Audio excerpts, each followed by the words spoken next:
অন্যের কথায় নিজেকে কষ্ট দিও না, কারণ মানুষ সবসময় তোমাকে তাদের চোখে দেখবে, কিন্তু তোমার হৃদয়টা কখনো বুঝবে না। তুমি ভালো করলেও বলবে দেখানো, চুপ থাকলেও বলবে অহংকার, নিজেকে সামলে নিলে বলবে নাটক।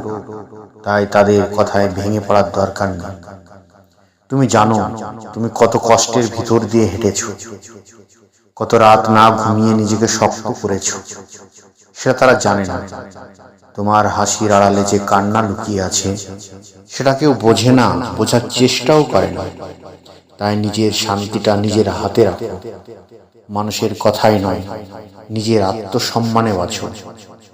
যে যেমন বলুক তুমি তোমার মতো করেই এগিয়ে চলো, কারণ শেষ পর্যন্ত জয় সবসময় সেই মানুষেরই হয় যে নিজের মানসিক শান্তিকে দুনিয়ার সব কথার উপরে রাখে।